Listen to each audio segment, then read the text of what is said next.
Dalam sejarah telah memaparkan satu cerita bagaimana kesannya kalau kita ini tersalah menganggap Nabi kita ni sebagai dewa-dewa dan sebagai malaikat yang berbeza dengan sifat-sifat kemanusiaan yang manusia itu ada.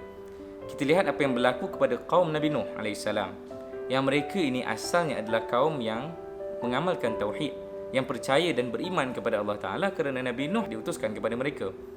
Apa yang berlaku kepada mereka adalah daripada zaman demi zaman berlalu dan akhirnya menyebabkan mereka ini kerana tersilap menganggap Nabi Nuh AS dan orang-orang saleh yang lahir setelah zaman Nabi Nuh AS, mereka menganggap mereka ni sebagai sesuatu yang bukan manusia. Bila mereka rasa sesuatu itu bukan manusia, mereka telah menjadikan sesuatu itu sebagai berhala.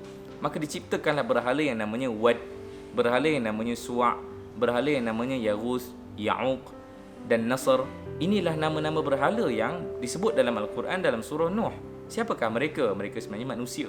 Tetapi kerana kaum Nabi Nuh ini telah menganggap mereka ini dewa-dewa, mereka ni sesuatu yang luar biasa, yang ada superpower, sampai mereka rasa diri mereka yang manusia itu tidak boleh menjadi seperti mereka kerana mereka kan superpower.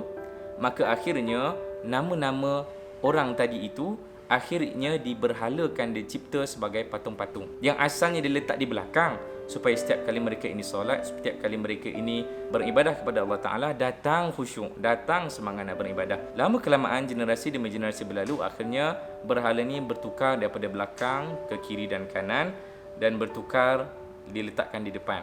Akhirnya berhala ini disembah oleh mereka. Inilah kesan jika kita menganggap orang-orang yang diutuskan oleh Allah Ta'ala ni sebagai dewa, yang tak boleh kita nak contohi kerana dia adalah superhuman. Sebab itu kembali kepada tema kita nak jadikan Nabi ini satu watak yang ada sifat-sifat manusiawi, bukan untuk merendahkan Nabi SAW, bukan untuk menjadikan Nabi ini lemah dan tak hebat, tetapi sebenarnya dia adalah satu kekuatan yang tersendiri. Sebab kita ini akan rasa terkait dengan Nabi SAW jika kita ni tahu bahawa Nabi itu manusia sebagaimana kita. Barulah cerita Nabi berperang, cerita Nabi menguruskan Al-Quran, cerita Nabi menyampaikan dakwah itu boleh kita contohi. Cerita Nabi menghadapi cabaran-cabaran hidup dapat kita contohi, kerana Nabi ini adalah Nabi yang manusia. Dia bukan Nabi yang malaikat, dia bukan Nabi yang luar biasa, yang superhero. Dia adalah manusia yang Allah anugerahkan kepadanya beberapa mukjizat, dan akhirnya dia berjaya menjadi seorang insan yang paling hampir dengan Allah Ta'ala dan menyelesaikan tugasnya di atas muka bumi ini.